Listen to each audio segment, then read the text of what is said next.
Praise the Lord.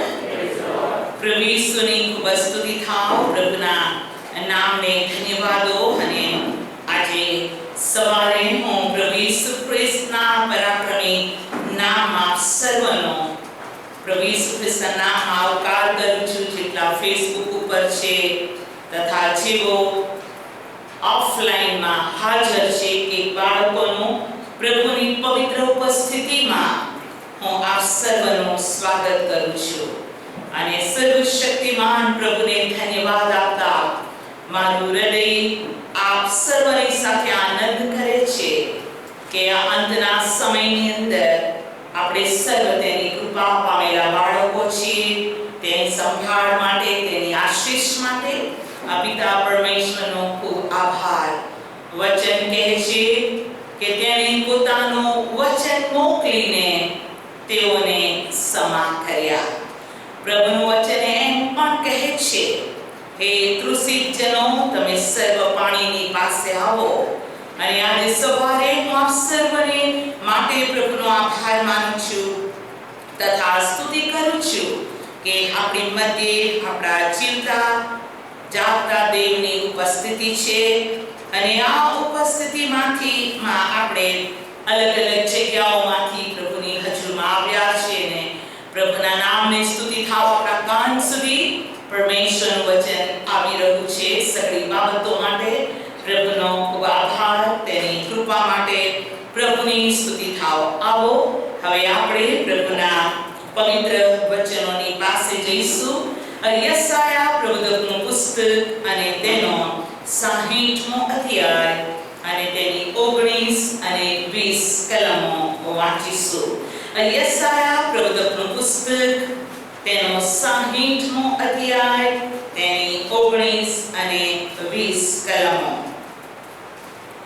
હવે પછી દિવસે તને અજવાળું આપવા સારું, સૂર્યની જરૂર પડશે નહીં, અને તેજને સારું ચંદ્ર તારા પર પ્રકાશશે નહીં.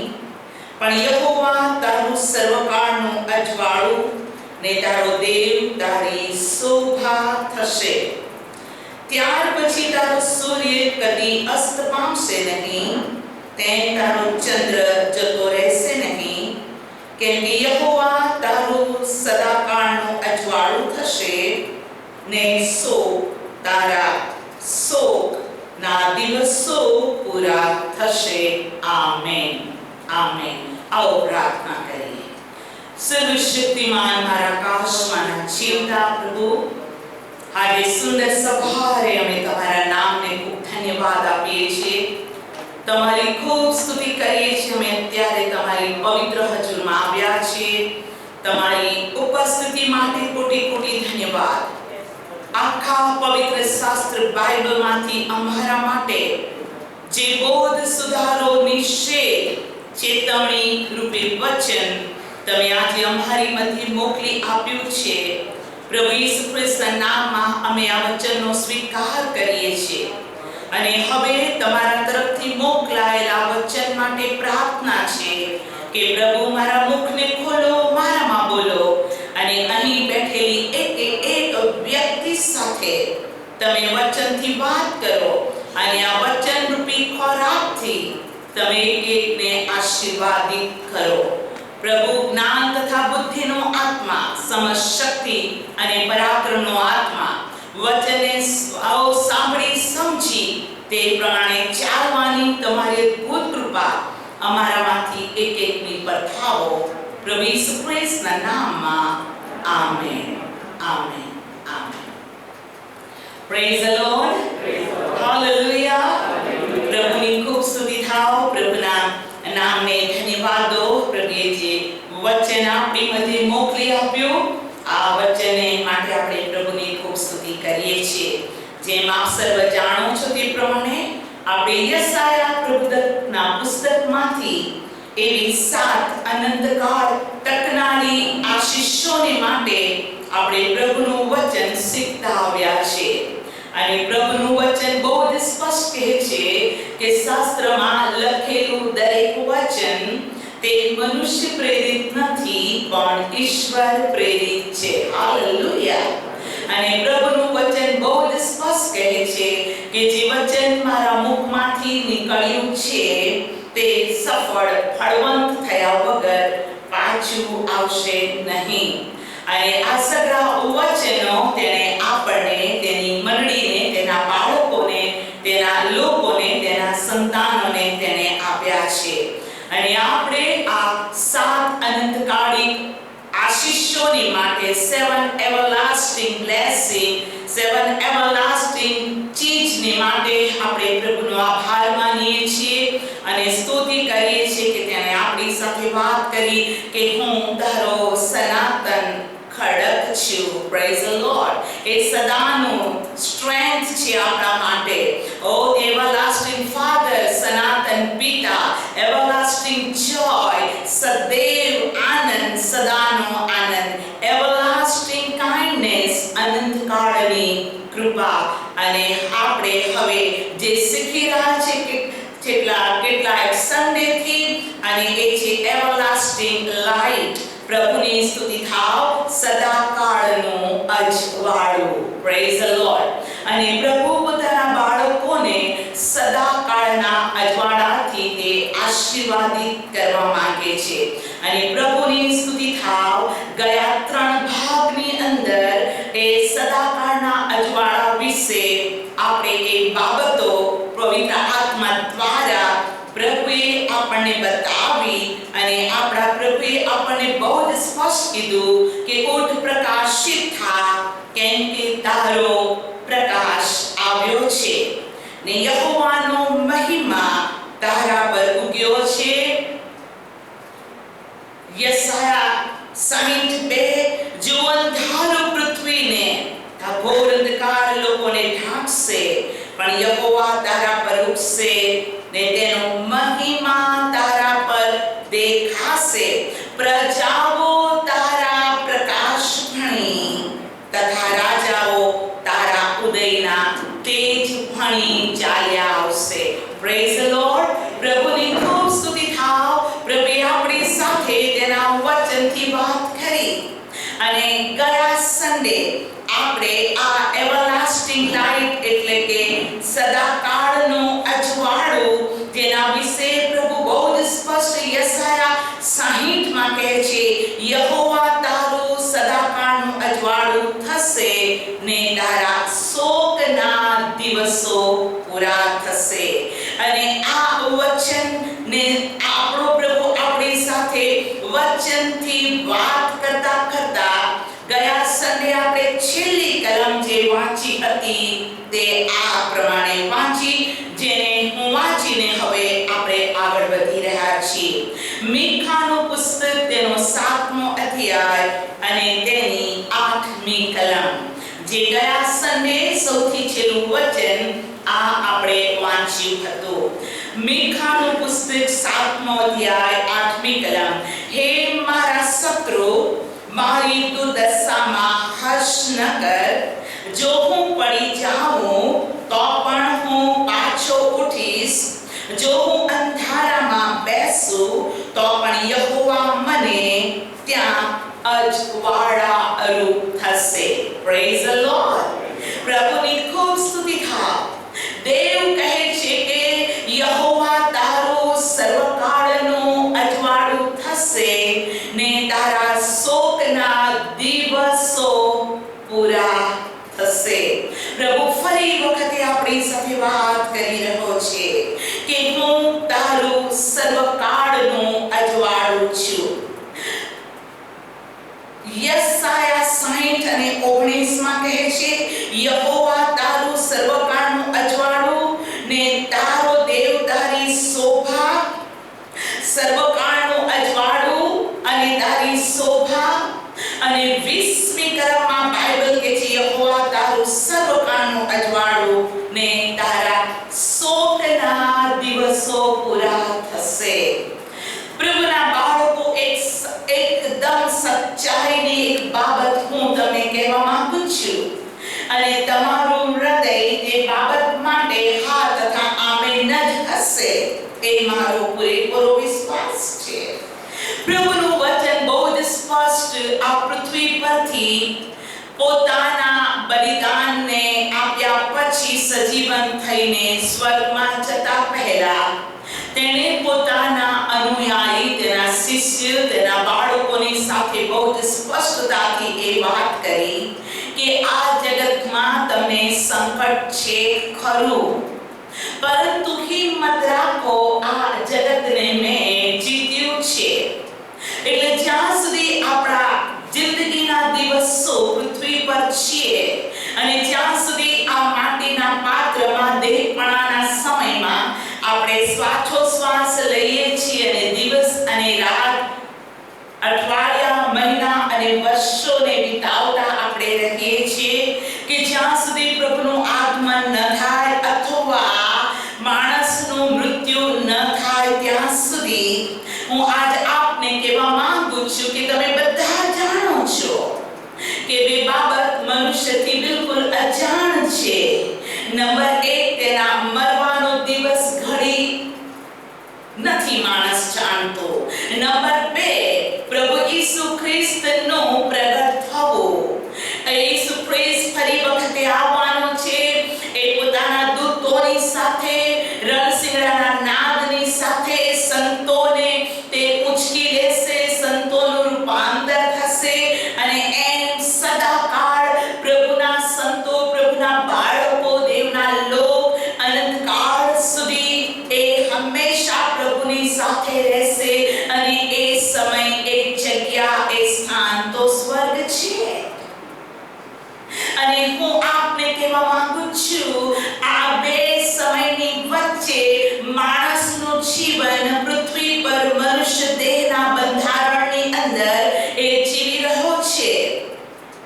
અને માણસના પણ બે જ રસ્તા છે, એમાં ત્રીજો રસ્તો કોઈ છે જ નહીં. માણસે એકવાર જન્મ લેવાનો છે અને ત્યાર પછી પોતાના જીવનનો હિસાબ કિતાબ આપવા સર્વશક્તિમાન પ્રભુની પવિત્ર હજુરમાં ઊભું રહેવાનું છે જ.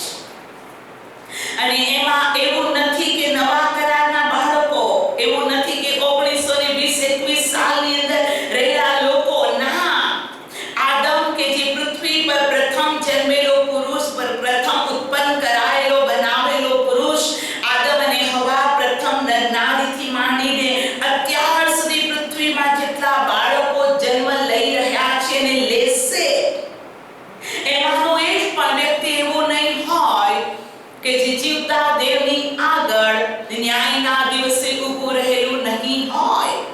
બાઇબલ કે જે શરીરમાં રહીને આપણે જે કંઈ ભલું કે ભૂંડું કામ કર્યું હશે તેનો હિસાબ આપવાને આપણે દેવની આગળ ઊભું રહેવું પડશે. અને માણસનું જીવન પૃથ્વી પર છે. બાઇબલ કહે છે તેને એક વખત જન્મ લેવાનો અને મરણ નિશ્ચિત છે જ. પણ મરણ પછી બધું અંત અથવા ધી એન્ડ નથી. મરણ પછી બીજી એક જિંદગીની શરૂઆત થાય છે, જેને માણસ પોતાની નરી આંખે અત્યારના શરીરમાં જોઈ શકતું નથી. કેમ કે બાઇબલ કહે છે જે દ્રશ્યમાન છે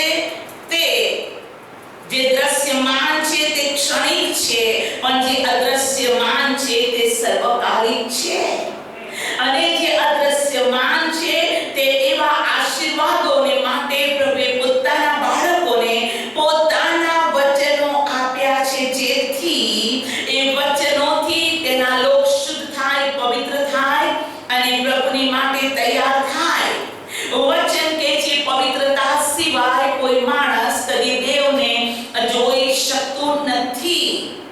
માટે હર એક વ્યક્તિ, ચાહે ગરીબ, ધનવાન, ભણેલો, અભણ, સ્ત્રી કે પુરુષ, કોઈ હરેક વ્યક્તિ માટે હું આપને કહું છું, દરેકનું બંધારણ માટીનું છે અને દરેક માટીના પાત્રની અંદર પ્રભુએ મનુષ્યનો આત્મા મૂક્યો છે અને એ આત્મા કદી મરતો નથી.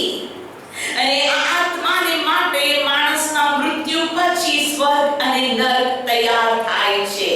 સ્વર્ગ અને નર્ક ને માટે માણસ ખુદ પોતે જ જવાબદાર છે. અને માટે બાઇબલ કહે છે કે હા, આ શરીરમાં રાખીને જે કંઈ ભલું કે ભૂંડું કર્યું હશે તેનો હિસાબ આપણે આપવો પડશે. મહાજ્ઞાની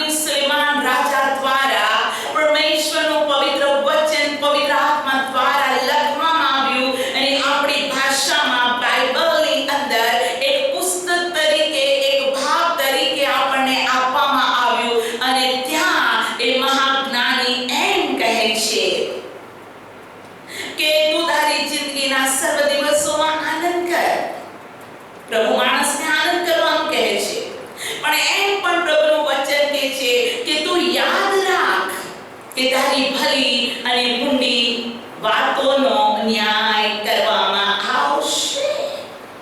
અને તેથી માણસને માટે બે બાબત છે જ. એક છે નર્ક અને બીજું છે સ્વર્ગ. અને સ્વર્ગ એવી સુંદર જગા છે કે જ્યાં દેવનું રાજ્ય દેવની ઉપસ્થિતિ છે. ત્યાં સૂર્ય અને ચંદ્રના પ્રકાશની કોઈ પણ જરૂર નથી, પણ દેવના પ્રકાશથી આખું સ્વર્ગ પ્રકાશિત છે. હાલેલુયા. એ સ્વર્ગ એવી જગ્યા છે જ્યાં ભૂખ નથી, તરસ નથી, આંસુ નથી, દુઃખ નથી, વેદના નથી. અને બાઇબલ બહુ જ સ્પષ્ટ ભારપૂર્વક પ્રકટીકરણના પુસ્તકની અંદર 21મા અધ્યાયમાં બાઇબલ કહે છે મરણ ત્યાં છે જ નહીં. મરણ નથી એમને, મરણ છે જ નહીં. એટલે મૃત્યુ તો ત્યાં છે જ નહીં. માટે મૃત્યુ નથી, માટે ત્યાં કોઈ ઓર્થોપેડિક સર્જન નથી, કોઈ શું કહેવાય કે ઓફથોલ્મોલોજી આંખનો ડોક્ટર નથી, દાંતનો ડોક્ટર નથી, પેટનો ડોક્ટર નથી. ત્યાં બીમારી છે જ નહીં. હાલેલુયા. ત્યાં તમને કોઈ ટેલર મળતો નથી, ત્યાં વસ્ત્ર ફાટતા નથી કે વસ્ત્ર સીવવાની અગત્યતા નથી. પણ ત્યાં તો પ્રભુનું વચન કહે છે ધન્ય છે જે વ્યક્તિ જેને પ્રભુ શ્વેત વસ્ત્ર આપે છે. જે પ્રકટીકરણની અંદર એક મંડળીને ઉદ્દેશીને પ્રભુ કહે છે. હાલેલુયા. પ્રભુની સ્તુતિ થાવ. વરસાદ પડે છે અને જ્યાં જ્યાં વરસાદ પડે છે ત્યાં રોડની અંદર ખાડા ટેકરા હોય છે અને તેને પૂરવાની અગત્યતા અથવા સમાન કામની જરૂર પડે છે. પણ બાઇબલમાં લખવામાં આવ્યું છે કે ત્યાંના રસ્તા એક એવો હાઈવે, એક એવો રોડ છે જે સોનાનો છે. ત્યાં ખાડા ટેકરા રિપેરિંગ છે જ નહીં. હાલેલુયા. અને એ સુંદર જગા પ્રભુએ કોની માટે બનાવી છે? પ્રભુનું વચન યોહાનની લખેલી સુવાર્તાના 14મા અધ્યાયની પહેલી કલમથી શાસ્ત્ર કહે છે તમારા મનને વ્યાકુળ થવા ન દો, તમારા મનને દુઃખી થવા ન દો. તેમજ તમે ગભરાશો પણ નહીં, પણ તમે મારા પર વિશ્વાસ કરો. હાલેલુયા. અને બાઇબલ કહે છે મારા બાપના ઘરમાં રહેવાના ઠેકાણા ઘણા છે અને હું જગ્યા તૈયાર કરીશ અને હું આવીશ અને જ્યાં હું છું ત્યાં હું તમને લઈ જઈશ અને હું જીવું છું ત્યાં તમે પણ જીવશો તથા રહેશો. હાલેલુયા. Praise the lord. અને એ જગ્યાની તૈયારી માટે પ્રભુએ આ પૃથ્વી પર આપણને પવિત્ર વચનો, આજ્ઞાઓ, નિયમો પ્રભુએ આપણને આપ્યા છે. હાલેલુયા. કે એ વચન પ્રમાણે, ઇન્સ્ટ્રક્શન પ્રમાણે, એ બોધ પ્રમાણે, એ ચેતવણી પ્રમાણે, એ વચન પ્રમાણે સાવચેત રહીને આપણે જીવીએ તો આપણે મરણ નહીં પણ જીવન પામીશું. અને જ્યારે હું મરણ કહું છું ત્યારે તમે એ મરણને ન સમજો કે 70, 80, 90 કે 100 વર્ષનું આયુષ્ય ભોગવીને માણસ કબરમાં દટાય કે પછી તેને અગ્નિદાહ આપીને એની અંતિમ સંસ્કાર કરવામાં આવે. એ મનુષ્ય દેહની અંદર થતા મરણ વિશે હું વાત કરતી નથી, પણ હું એ મરણની વાત કરું છું કે બાઇબલ પ્રકટીકરણમાં સ્પષ્ટ કહે છે કે જેનું નામ જીવનના પુસ્તકમાં નોંધાયેલું માલુમ પડ્યું નહીં તેને અગ્નિની ખાઈમાં નાખી દેવામાં આવ્યો. અને અગ્નિની ખાઈ એ જ બીજું મરણ છે અને તે છે નરક. અને અગ્નિની ખાઈ વિશે યશાયા પ્રબોધકના પુસ્તક તથા બાઇબલમાં ઘણી જગ્યાએ તેનું વર્ણન કરતા આ પ્રમાણે લખવામાં આવેલું છે કે ત્યાંનો અગ્નિ હોલવાતો નથી, ત્યાંનો કીડો મરતો નથી. અને કીડાઓ પરનું રાજસન એ શૈતાનનું છે. અને એ અગ્નિ, એની ગહેના, એ નરક, એ હાડેસ શૈતાન અને તેના દૂતોની માટે બનાવેલું છે. અને પ્રભુ ચાહતો નથી કે કોઈ પણ માણસ એ અગ્નિની ખાઈમાં નાખી દેવામાં આવે. તે ચાહતો નથી. માટે પ્રભુ આજે આપણી સાથે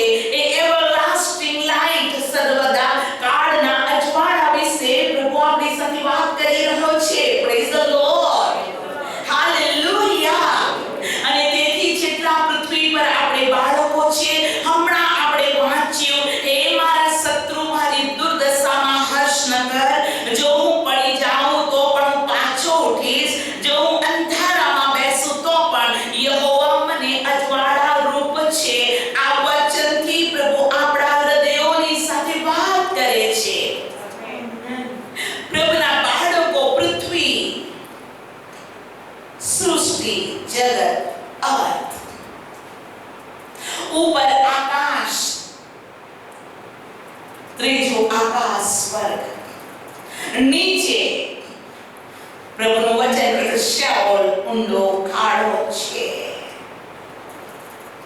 આ ત્રણ અવસ્થાની માટે હું આજ આપને કહેવા માંગુ છું કે પૃથ્વી પર એટલું બધું સુખ નથી કે જેટલું સુખ સ્વર્ગમાં છે.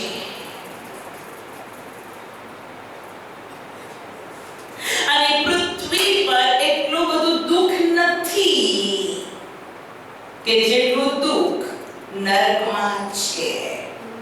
નર્ક એ પીડા, ટોર્મેન્ટ, એ નર્ક એ તકલીફ, મુસીબત અને મરણની વેદનાની જગ્યા છે. ત્યાંથી છુટકારો નથી. સદાને માટે. અને સ્વર્ગ એવી જગ્યા છે કે જે જગ્યા વિશે દેવે મનુષ્યને કહ્યું છે કે કોઈનો નાશ ન થાય પણ દરેક અનંત જીવન પામે. માટે દેવે મનુષ્ય પર એટલો બધો પ્રેમ કર્યો, આખા જગત પર, આખી દુનિયા પર, કે દેવે મનુષ્ય પર એટલો બધો પ્રેમ કર્યો કે માણસના પાપના ઉદ્ધાર માટે ઈસુ ખ્રિસ્ત મનુષ્ય રૂપમાં, મનુષ્યનો પુત્ર મનુષ્ય બનીને આ પૃથ્વી પર આવ્યો. દેવ હોવા છતાં મનુષ્ય. એ મનુષ્ય બન્યો તે કોણ આપણે જાણીએ છીએ.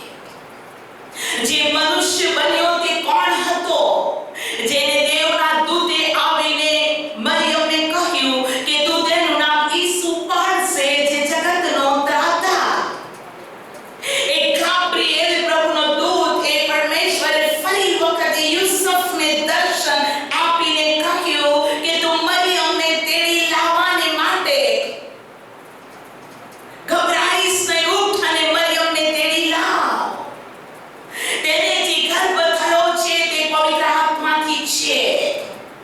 તેને પુત્ર થશે અને તું તેનું નામ ઈસુ પાડશે, જે જગતનો તારનાર, ઉદ્ધારકર્તા. અને જેમ યુસુફ અને મરિયમને કહેવામાં આવ્યું તે પ્રમાણે જ દીકરો જન્મ્યો. અને દૂતોએ કહ્યું, જ્યારે ભરવાડો ખેતરની અંદર ઘેટાઓને સાચવતા હતા અને દેવનો દૂત એ ગ્રાઉન્ડમાં, મેદાન પર આવીને કહે છે, એ આખું મેદાન પ્રકાશથી ભરપૂર થયું. અને દૂતે કહ્યું, જુઓ, હું તમને મોટા આનંદની સુવાર્તા કહું છું. તમારે સારું તારનાર એટલે ખ્રિસ્ત પ્રભુ જન્મ્યો છે, જેને તમે કફાણમાં સૂતેલો અને કપડામાં લપેટેલો દાઉદના નગરમાં જોશો. થાળી પાડી. એ આ વધાવણી, આ આનંદની વાત કહી અને પ્રભુનું વચન કહે છે, આકાશી સેના. કઈ સેના? દૂતોની સેના. 1 લાખ, 2 લાખ, 3 લાખ, 4 લાખ કે કરોડો દૂતો, આપણને નથી ખબર. આકાશી સેના, દૂતોની સેના. એક સેનાની અંદર મિલિયન્સ એન્ડ મિલિયન્સ દૂતો હોઈ શકે છે એક ફૌજની અંદર. કેમ કે પ્રભુએ કીધું કે હા, મને બચાવવા માટે આ 12 દૂતોની ફૌજ પણ આવી શકે છે. હું આજ આપને કહેવા માંગુ છું, એ દૂતોએ કહ્યું, પરમ ઊંચામાં દેવને મહિમા થાઓ અને પૃથ્વી પર જે લોકો પર દેવ પ્રસન્ન છે તેઓને શાંતિ થાઓ. હાલેલુયા. એ ભરવાડો ઉઠ્યા અને તેઓને કહેવામાં આવેલી વાતને તેઓ શોધવા ગયા અને બરાબર દૂતોએ મેસેજ આપ્યો હતો તેમ ગભાણમાં એક બાળક કપડામાં લપેટેલું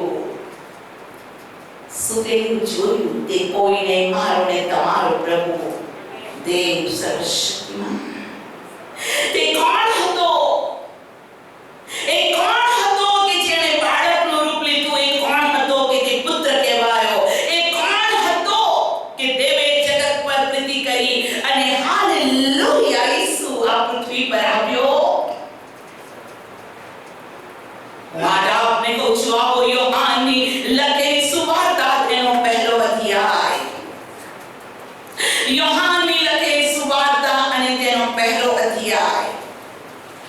હાલેલુયા ચર્ચ, પ્રભુની સ્તુતિ થાવ. તમારી સાથે ઓનલાઈન ની અંદર લોકો, હાલેલુયા, ઘણા લોકો જેઓ આપણને ઓળખતા નથી, જેઓને ફેસ ટુ ફેસ આપણે જોયા નથી, પણ તેઓ આ વચનનો આનંદ માણી રહ્યા છે, તેઓ સાંભળી રહ્યા છે. યોહાનની લખેલી સુવાર્તાને પહેલો અધ્યાય, પહેલી કલમ. આદિએ શબ્દ હતો અને શબ્દ દેવની સંઘાતે હતો અને શબ્દ દેવ હતો. ઓહો, હાલેલુયા. આદિએ શબ્દ હતો. બોલો શબ્દ. શબ્દ. તે જ આદિ દેવની સંઘાતે હતો, તેનાથી સગળ ઉત્પન્ન થયું. એટલે જે કંઈ થયું તે તેના વિના ઉત્પન્ન થયું નહીં. હાલેલુયા. તેનામાં જીવન હતું, તે જીવન માણસોનું અજવાળું હતું. તેનામાં જીવન હતું અને જીવન માણસોનું અજવાળું. ઉત્પત્તિ પહેલા અધ્યાયમાં બાઇબલ કહે છે, આદિએ દેવે આકાશ અને પૃથ્વી ઉત્પન્ન કર્યા અને પૃથ્વી અસ્તવ્યસ્ત અને ખાલી હતી અને જળની ધીમાં અંધારું હતું અને દેવે કહ્યું, અજવાળું થામો. અને શબ્દના પરાક્રમથી પૃથ્વી પર અજવાળું થઈ ગયું. એના શબ્દમાં અજવાળું, હાલેલુયા, અજવાળું થામો. અને હું આજ આપને કહું છું કે આખી પૃથ્વી પર અજવાળું થઈ ગયું. અને એ દિવસને પહેલો દિવસ કહેવામાં આવ્યો કેમ કે દેવે અજવાળું અને અંધારાને અલગ કર્યો. બોલો પ્રભુ ઈસુની ચર્ચ. હું આજ આપને કહેવા માંગુ છું, એ જ દેવ, હાલેલુયા, જે શબ્દ બોલ્યો અને પૃથ્વી ઉત્પન્ન થઈ, એ બોલનાર શબ્દ, એ કહેનાર શબ્દ, જેના મોંમાંથી શબ્દ નીકળ્યો, એ જ શબ્દ પ્રભુ ઈસુ ખ્રિસ્ત, હાલેલુયા, પૃથ્વી પર તેને મનુષ્ય રૂપને ધારણ કર્યું અને તેને કહેવામાં આવ્યું કે તેનું નામ ઈસુ. બોલો પ્રભુ ઈસુની hallelujah, hallelujah, hallelujah, hallelujah, hallelujah. અને પ્રભુનું વચન કહે છે કે હાલેલુયા, શબ્દ એ જગતનું અજવાળું, એ માણસનું અજવાળું, તે સ્તરનું અજવાળું, એકદમ મહાનનું અજવાળું. સોલારથી ઉત્પન્ન થતી એનર્જી અને લાઈટ નથી. થર્મલ પાવર સ્ટેશનથી ઉત્પન્ન થતી એ વીજળી અને લાઈટ અને એનર્જી નહીં. આ તો હેવનલી લાઈટ, આ તો હેવનલી એનર્જી. અને એનર્જી, લાઈટ, એ પ્રકાશ, એ અગ્નિ એટલો બધો પાવરફુલ છે કે તેને કહેવામાં આવે છે ભસ્મ કરનાર અગ્નિ. હું ભસ્મ કરનાર અગ્નિ છું. દેવ કહે છે, હું ભસ્મ કરનાર અગ્નિ છું. અને એક સમય આ સંસાર પર આવવાનો છે. હજુ આવ્યો નથી, પણ આવશે. ક્યારે આવશે? દેવના હથિયારમાં છે કે સૂર્ય પોતાનો અજવાળો આપશે ને ચંદ્ર પોતાનો તેજ આપશે ને આકાશના તારા આ અંજીરીના કાચા ફળની પેટે ખરી પડશે અને આખી સૃષ્ટિ આગ અને ગંધકથી નષ્ટ થશે. અને બાઇબલ કહે છે, પ્રથમનું જગત જળ પ્રલયથી નષ્ટ થયું, પણ હવે પછીનું જગત આગ અને ગંધકથી નષ્ટ થશે. અને એ આગ અને ગંધક એ સર્વશક્તિમાન પ્રભુનો કોપ. પણ એ કોપથી બચાવવાને માટે બાઇબલ કહે છે દેવ પ્રીતિ છે, દેવ પ્રેમ છે.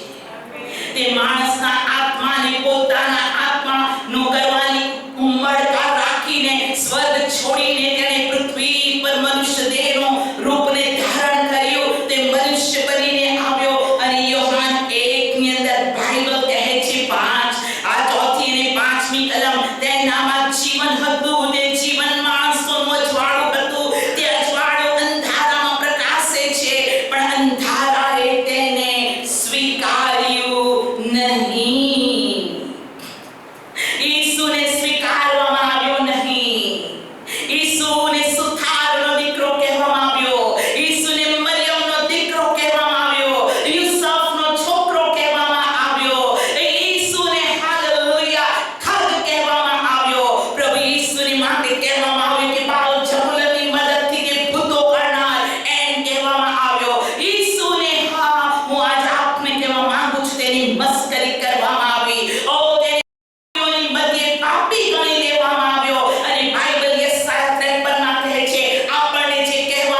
કેમકે ઈસુને તમાચો મારવામાં આવી, ઈસુને ઘાયલ કરવામાં આવ્યો, ઈસુના માથા પરથી કાંટાના મુંગટમાંથી લોહીની ધારા વહેલી. એ ચહેરાને કોઈ જોઈ ન શકે એવો ચહેરો પાપના કારણે બનાવી દેવામાં આવ્યો. પણ પ્રભુના બાળકો લોહી વેવડાવ્યા વગર પાપોની માફી નથી.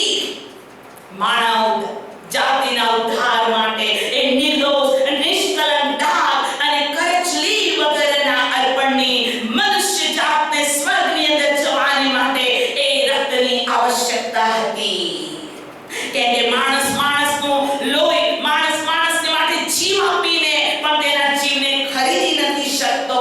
કેમ કે આ પૃથ્વી પર એક પણ માણસ એવું નથી કે જેનામાં પાપ ન હોય.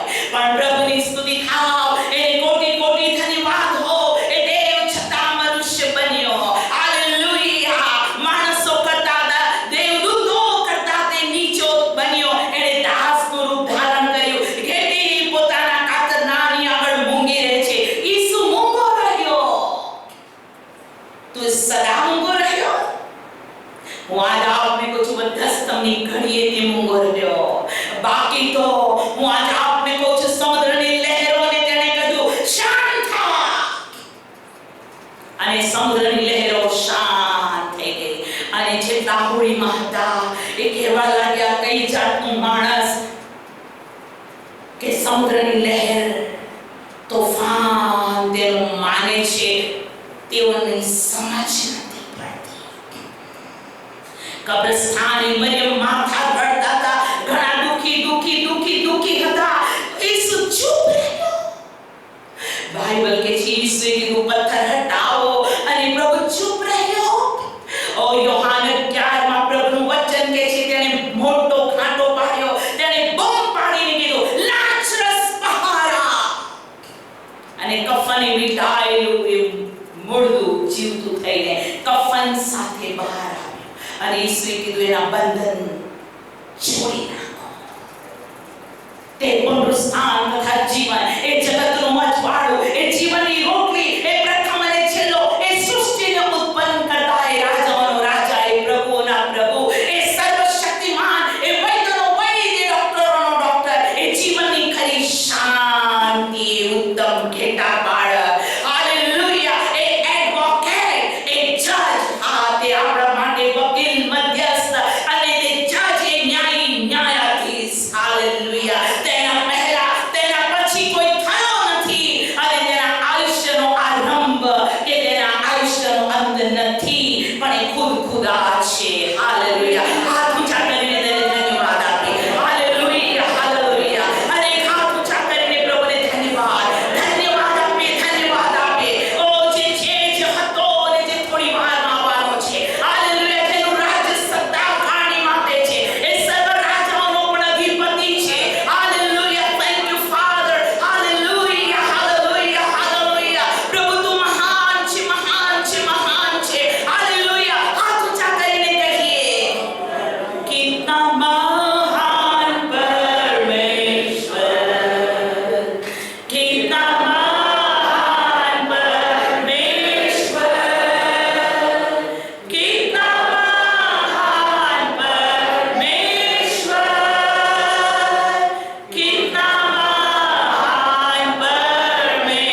જે અંધારાના કામો છે, જે પાપ અને પાપની મલિનતા છે, એ બધું માણસનું શત્રુ છે.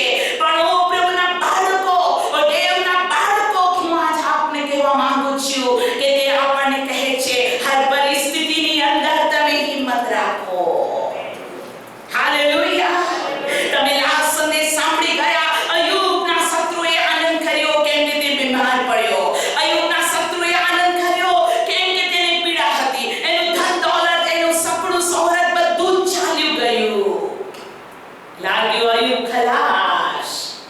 પણ હું આજે આપને કહું છું, જ્યાં અંત છે ત્યાંથી દેવ શરૂઆત કરે છે. કેમ કે તેને માણસની પર પ્રેમ કર્યો. એને માણસના પાપને માફ કરવાને એ ખુદ હાલેલુયા વધસ્તંભ પર ચડાયો અને તેના રક્ત હાથથી પાપોની માફી છે. એ માણસના અપરાધોને એ હાલેલુયા સમુદ્રના ઊંડાણમાં ફેંકી દે છે. માણસના અપરાધોને પૂર્વ પશ્ચિમ જેટલું દૂર છે દૂર કરી કદી યાદ નથી કરતો. અને દેવ જેને ન્યાયી ઠરાવે તેને અન્યાયી કોણ ઠરાવશે? પ્રભુના બાળકો, આજ સવારે આપણે પ્રભુની સ્તુતિ કરીએ. હે મારા શત્રુ, મારી દુર્દશામાં આનંદ ન કર. જો હું પડી જાઉં તો પણ પાછો ઉઠીશ. હું અંધારામાં બેસું તો પણ યહોવા મને ત્યાં અજવાળા રૂપ છે. અંધારું પણ મને અંધારામાં રાખી શકતું નથી. ત્યાં મારો દેવ મારો પ્રકાશ છે. એ મને કે છે ઉઠ અને પ્રકાશિત થા, કેમ કે તારો પ્રકાશ આવ્યો છે. ઓ પિત્તર, હાલેલુયા, રાત્રે અંધારામાં બેડીઓની અંદર સાંકળોથી બંધાયેલો હતો. એ અંધારામાં, એ વેદનામાં, એ તકલીફમાં એ રાત્રે સૂતેલો હતો. મનની પ્રાર્થના કરતી હતી. દેવનો દૂત હાલેલુયા જેવો હાલેલુયા જેલમાં પ્રવેશ કરે છે. ખટાખટ ખટાખટ ખટાખટ ચારે ચાર ચોકીના બંધન ખુલી જાય છે. દેવ પિત્તરને કહે છે ઉઠ, તારી કમર બાંધ, ચંપલ પહેરને મારી પાછળ ચાલ.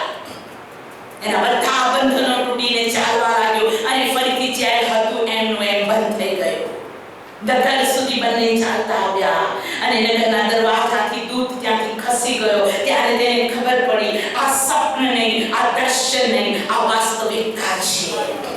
ઘોર અંધારામાં તે તમારું અજવાળું છે. હાથ ઊંચો કરીને કહો, મારા ઘોર અંધારામાં, મારા સંકટમાં, મારા દુઃખમાં, મારી તકલીફમાં, મારી બીમારીમાં, મારી ફજેતીમાં, મારી નિંદામાં, મારા અપમાનમાં, ઘોર અંધકારમાં દેવ મારું અજવાળું છે.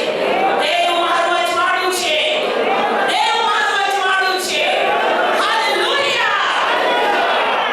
ચર્ચ, હું આજ આપને કહું છું કે બરાબર દાઉદ કહે છે હાલેલુયા, કિસ્સા 27 અને પહેલી કલમ જેને આપણે ગયા સન્ડે પણ વાંચી ગયા હતા, પરંતુ ફરીથી વચન તમને યાદ દેવડાવું છું. યહોવા મારું અજવાળું તથા મારું તારણ છે, હું કોનાથી બીવું? યહોવા મારા જીવનનું સામર્થ્ય છે, મને કોણ ભય લાગે? એક એવી પરિસ્થિતિ દાઉદના જીવનમાં આવ્યું કે દાઉદ એકલો બની ગયો. બોલો એકલો. એકલો. તમને ખબર છે દાઉદ જન્મથી પ્રભુની માટે પસંદ કરાયેલો હતો. એને જુવાનીના સમયમાં પણ એ પ્રભુ પર પ્રેમ કરતો, ગીતો ગાતો. હાલેલુયા. દાઉદના ભાઈઓએ તેને તમાશો જોનાર દુષ્ટ કીધો, તમે જાણો છો. દાઉદના પિતાએ જોયું આ નાનો છે, ખેતરમાં ઘેટા બકરા ચરાવે છે, એની સી હેસિયત. ઓ આ સમય અભિષિક્ત કરવાને આવ્યો. બાપે પણ તેની યાદ ના કર્યો. પણ હા દેવે કીધું, હા શું તને આટલા સંતાન છે, બીજું કોઈ સંતાન છે? કેમ કે દેવે કીધું કે માણસ બહારના દેખાવ તરફ જુએ છે પણ દેવ હૃદય તરફ જુએ છે. અને તેણે કીધું એક દીકરો છે, મને એક દીકરો છે, એ ઘેટા બકરા ચરાવવાને જંગલમાં ગયો છે. તેણે કીધું તું એને તેડાવ તો જ હું જમીશ. જેવો તે આવ્યો, દેવના આત્માએ કીધું આ મારો મન પસંદ, મારો પસંદ કરાયેલો વ્યક્તિ છે. તેના માથા પર તેલ રેડ્યું. જ્યારે તેના લગ્ન થયા, તમને ખબર છે મિખાલ તેની પત્ની હતી. તેની પત્નીએ પણ તેને તુચ્છ ગણી નાખ્યો. કેમ કે તે નાચતો અને કૂદતો. એની પત્નીએ તેને ગાંડો કીધો. વાત તેના પત્નીએ તેને ગાંડો કીધો અને એણે કીધું મારા દેવની આગળ હજુ પણ હું નીચો બનીશ, ભલે હું નીચ દેખાઉં. મિખાએલ પર દેવનો કોપ સળગ્યો, પણ દેવે દાઉદની સાથે પ્રતિજ્ઞા કરી કે તારા રાજ્ય પર બેસવાની ખોટ પડશે નહીં. એ ગીત 27માં દાઉદ ગીત લખતા શું કહે છે?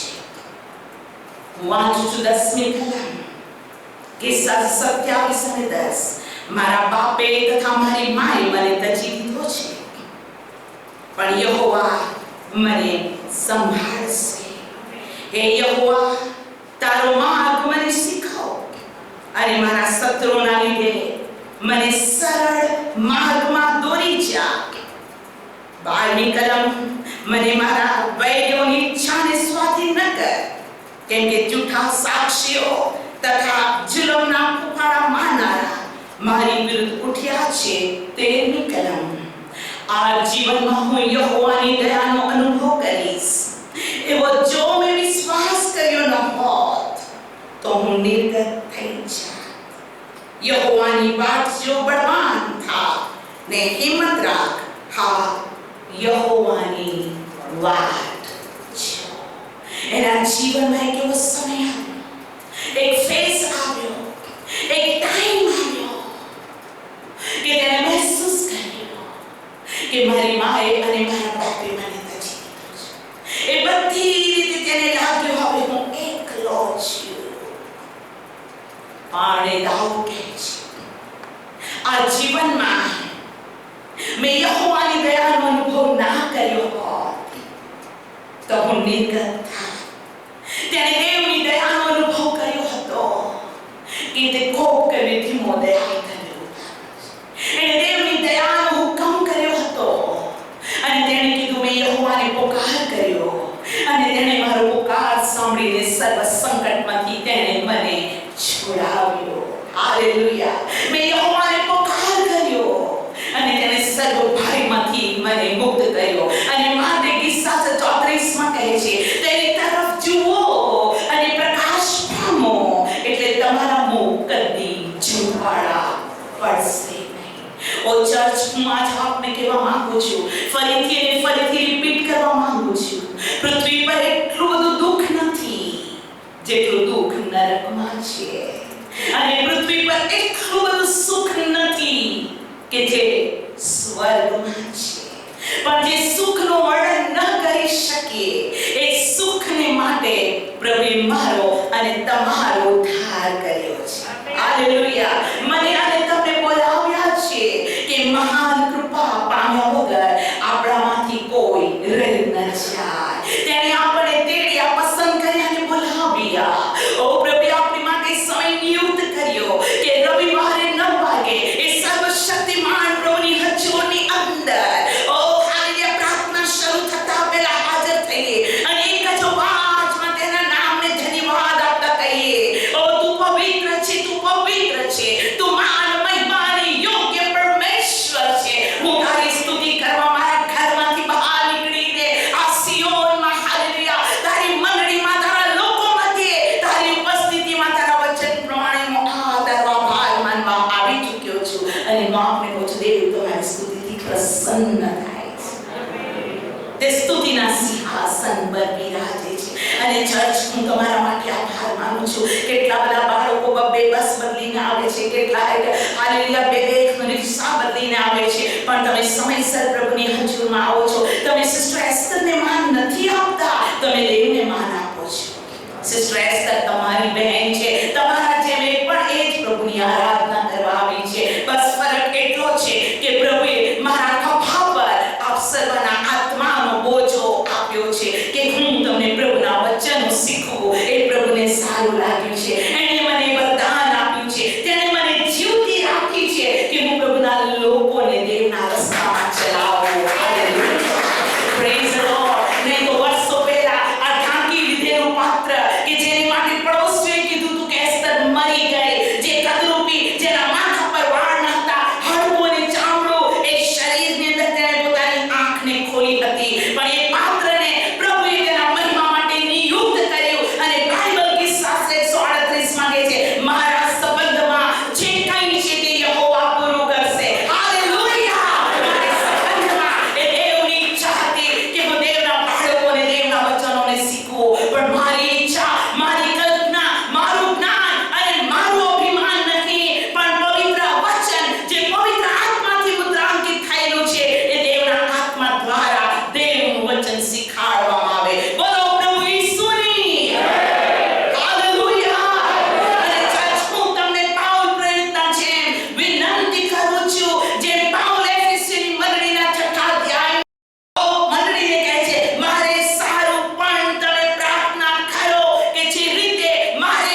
અધ્યાયને ખોલીએ. પહેલો યોહાનનો પત્ર અને તેનો પહેલો અધ્યાય, જે પ્રભુ ઈસુ ખ્રિસ્તની પર અતિશય પ્રેમ રાખનાર શિષ્ય દ્વારા આપણા હાથમાં આ વચન આપવામાં આવેલું છે. પહેલો યોહાન તેનો પહેલો અધ્યાય અને હું એની 5મી કલમથી વાંચું છું. પહેલો યોહાન પહેલો અધ્યાય 5મી કલમથી. પણ હવે જે સંદેશો અમે તેના મોંથી સાંભળ્યો, દેવના હુકમથી, હવે જે સંદેશો અમે તેના મોંથી સાંભળ્યો છે અને તમને જણાવીએ છીએ તે એ છે કે દેવ પ્રકાશ છે અને તેનામાં કંઈ પણ અંધકાર નથી. બોલો, દેવ પ્રકાશ છે અને તેનામાં કંઈ અંધકાર નથી. Hallelujah, hallelujah. 6ઠી કલમ, જો આપણે કહીએ છીએ કે તેની સાથે આપણી સંગત છે અને અંધારામાં ચાલીએ છીએ તો આપણે જૂઠું બોલીએ છીએ અને સત્યથી વર્તતા નથી. અહીંયા પ્રભુનું વચન આપણને બહુ જ સ્પષ્ટ કહેવા માંગે છે. જો આપણે એમ કહીએ કે અમને ખ્રિસ્તની સાથે સંગત છે, આપણે પ્રભુની સંગત કરવાને આવ્યા ને. મેજ પરની રોટલી અને મેજ પરનો પ્યાલો એ ખ્રિસ્ત ઈસુના શરીરની તથા તેના રક્તની સંગત છે. અને પ્રભુના શિષ્યો બોધમાં, સંગતમાં, રોટલી ભાંગવામાં, પ્રાર્થનામાં દ્રઢતાથી લાગુ રહ્યા, એ આપણે જાણીએ છીએ. પ્રભુની મેજ એક સંગત છે અને વિશ્વાસીઓ એકઠું મળવું, ગીત ગાવું, પ્રાર્થના કરવું, મધ્યસ્થી કરવું, ઉપવાસ કરવું, સ્તુતિ કરવું, વચન સાંભળવું એક સંગત છે. અને પર્સનલ તમે પ્રભુની આગળ પ્રાર્થના કરો છો. હાલેલુયા. તમારા રૂમમાં જે પણ રીતે તમને ખ્રિસ્તની સાથે સંગત છે. શું તમે નથી જાણતા? હવે શીખો છો. પ્રભુનું વચન કહે છે તે પ્રમાણે તે પોતાનો રથ લઈને જતો હતો. યશાયા પ્રભુદત્તનું પુસ્તક 53નો અધ્યાય વાંચતો હતો અને દેવે ફિલિપને કીધું કે જા, ગાઝાના રસ્તા પર ભાગ જા. અને તે દોડ્યો, દેવનો આત્મા તેને લઈ ગયો. એ રથની અંદર એ હફસે ખોજો શાસ્ત્ર વાંચતો હતો અને ફિલિપે તેને કહ્યું, તું જે વાંચે છે તે શું તું સમજે છે શું? તેણે કહ્યું કે મને સમજાવ્યા વગર કોણ કેવી રીતે સમજી શકાય? અને બાઇબલ કે જે રથ ચાલતો હતો, હા, ફિલિપ અને ખોજા બંને રથમાં હતા. એના નોકરો ચાકરો કોણ કોણ હશે નથી જાણતા, પણ ફિલિપ અને ખોજો ચાલતા ચાલતા ચાલતા ચાલતા એ રથ ચાલતો હતો અને ફિલિપ પ્રભુનું વચન રડ કરતો હતો કે ઈસુ ખ્રિસ્ત યશાયા 53 તો વાંચે છે. એ પ્રભુ ઈસુ ખ્રિસ્ત સારા જગતના માટે, પાપને માટે બલિદાન હતો. તે મરણ પામ્યો, આપણા પાપ માટે ઘવાયો, આપણા પાપને માટે કચરાયો, આપણને શાંતિ મળે તેની એને સોટીનો માર ખાધો, તેના સોળથી આપણને સાજા પહોંચે. યશાયા પ્રભુદત્ત કોના વિશે કહે છે? એ બધું ફિલિપે ઈસુ ખ્રિસ્તના વધસ્તંભ વિશે જણાવ્યું. અને ઈસુનો છેલ્લો આદેશ હતો, જાઓ અને સર્વદેશનાઓને શિષ્ય બનાવો. સભ્ય નહીં, સભ્ય પ્રોબ્લેમ કરે છે, શિષ્ય પ્રોબ્લેમ નથી કરતા. 25 સારા સભ્ય સારી મંડળી છે. 25 સારા સભ્યમાં 5 ખરાબ છે તો બીજા 25 ને માંગા પાડશે. પણ 25 દેવના શિષ્ય છે તો 25,000 સંતો ઊભા થશે. પ્રભુ કહે છે, જાઓ અને સર્વદેશને શિષ્ય બનાવો. બોલો, શિષ્ય બનાવો. શિષ્ય એટલે શું છે? ગુરુ કહે છે તેમ કરે છે તે શિષ્ય છે. પ્રભુ ચાહતો નથી શિષ્ય ગુરુ કરતા દોડાયો થાય, પણ જે શિષ્ય છે તે ગુરુની આજ્ઞા માને છે. અને પ્રભુએ કીધું આ પૃથ્વી પર તમે કોઈને ગુરુ કહેશો નહીં, હું તમારો ગુરુ છું, માસ્ટર. પૃથ્વી પર તમે કોઈને પિતા ન કહો, એટલે હું એમ નથી કહેતી કે તમે પપ્પા ડેડી ના કહો. પ્રભુ આત્મિક રીતે કહી રહ્યો છે કે પૃથ્વી પર તમે કોઈને બાપ ન કહો, હું તમારો સ્વર્ગીય બાપ છું. ધન્યવાદ. અને ફિલિપ અને કોજા શાસ્ત્રની વાત કરતા હતા, એને પર્સનલ ઇવાન્જલિઝમ કહે છે, પર્સનલ. અને આજના સમયમાં જ્યારે પ્રભુનું આગમન નજીક છે, દરેક વ્યક્તિ એક એક વ્યક્તિને તમે વચન શીખાડો તો આજે તમે જેટલા છો એટલા નેક્સ્ટ સમયની અંદર તમે એક એકને લઈને આવશો. પર્સનલ ઇવાન્જલિઝમ, તેણે પર્સનલ વાત કરી. અને ખોજો કહે છે, અરે હું વિશ્વાસ કરું છું કે ઈસુ ખ્રિસ્ત પ્રભુ છે, મને બાપ્તિસ્મા લેવાની શી અડચણ છે. એ કહે છે અહીંયા પાણી છે.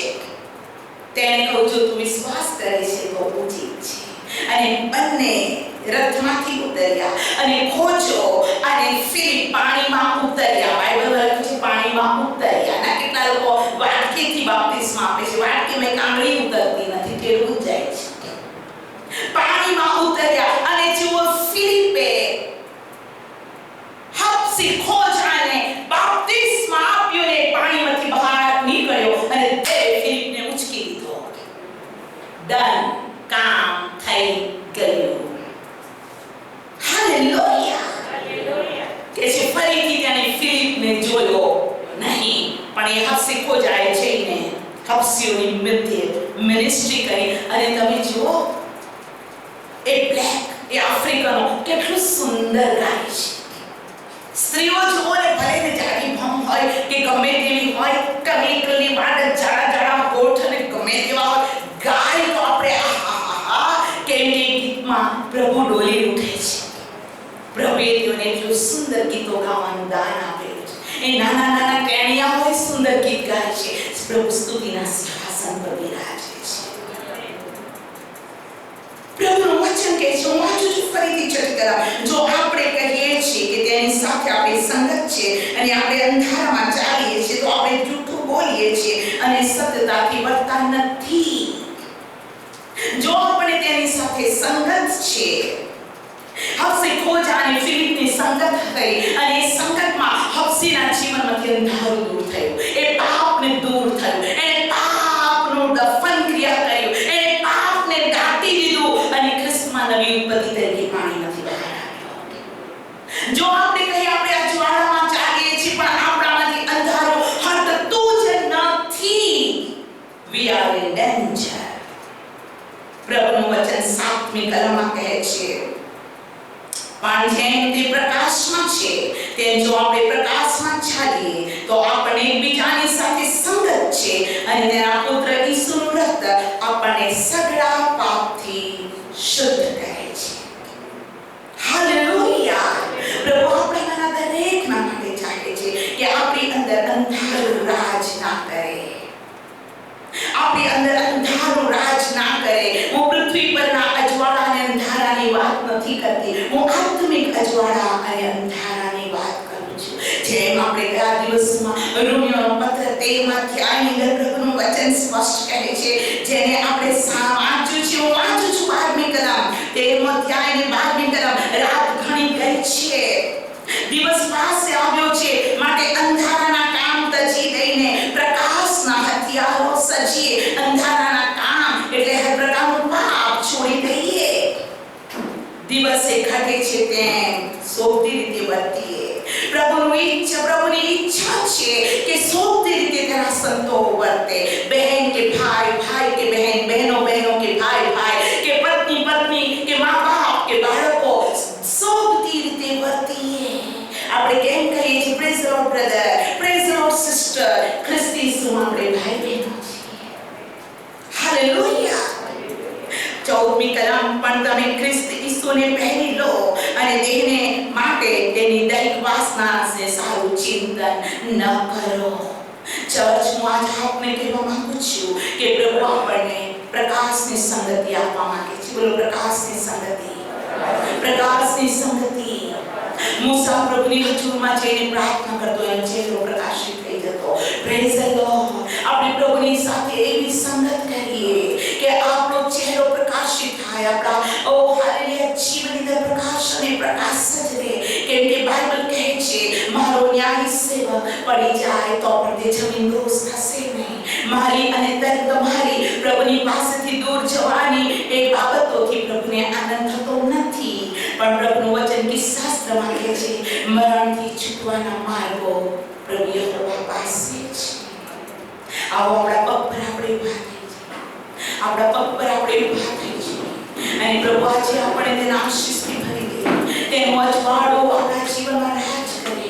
પ્રભુનું વચન કહે છે જો તમે ખ્રિસ્તની સાથે સંગત છે તો તમારામાં અંધારું નહીં પણ તમારામાં અજવાળું કામ કરશે. મૂસાના ચહેરાને ઇસ્રાએલે જોયું તો એ ચહેરો ચમકતો હતો. એ અંદરથી અને બહાર પ્રકાશિત હતો. શિષ્યોએ રૂપાંતરના પહાડ પર ઈસુને જોયો ત્યારે પૂર્ણ તેજથી તે પ્રકાશિત હતો. એના વસ્ત્ર પ્રકાશિત અને ઉજળા હતા. આજે જ પ્રભુ તમને કૃપા આપવા માંગે છે. આવો તમારા હાથ ઊંચા કરો અને પ્રભુને કહો એ પ્રકાશથી મને ભરી દે. કોઈ પણ મારામાં પાપ, કોઈ પણ મારામાં શુદ્ધતા, કોઈ પણ મારામાં ન ગમતા વાના છે. તારું રક્ત મને સર્વ પાપોથી શુદ્ધ કરે છે. મને અજવાળાથી મને પ્રકાશથી ભરી દે. પ્રભુ હાલેલુયા. એક વ્યક્તિ પ્રભુને કહો તારું વચન કે છે તેની તરફ જુઓ ને પ્રકાશ પામો એટલે તમારા મુખ કદી ઝંખવાડા નહીં પડે. પ્રભુને કહે તારા પ્રકાશથી તું મને પ્રકાશિત કર. તારી જ્યોતિથી તું મને જ્યોતિમય કર. ઓ ગ્લોરી. ઉઠ પ્રકાશિત થા કેમ કે તારો પ્રકાશ આવ્યો છે. ઓ મારા બાપ અમે આ સમય તારી પાસે આવ્યા છીએ. તારા વચનથી તે અમને સ્પષ્ટ બતાવી દીધું છે કે ખરું અજવાળું આ જગતમાં આવ્યું. ઓ જેનામાં કોઈ અંધકાર નથી. અને એ જ પ્રભુ તમે અમને કહો છો કે તમે આ જગતનું અજવાળું છો. તો મારા પર અને તમારા બાળકો પર દયા કરો. કોઈ પણ દૈહિક બાબતો, કોઈ પણ દૈહિક વિચાર, કોઈ પાપ, કોઈ અશુદ્ધતા, મલિનતા, અંધકારનું કોઈ પણ પ્રભુ બાબત છે પ્રભુ ઈસુ ખ્રિસ્તના નામમાં દૂર કરી દેવામાં અને અમારા એકને પવિત્ર કરવામાં આવે. પ્રભુ ઈસુ ખ્રિસ્તના નામમાં માંગુ છું. આમેન. આમેન. આમેન.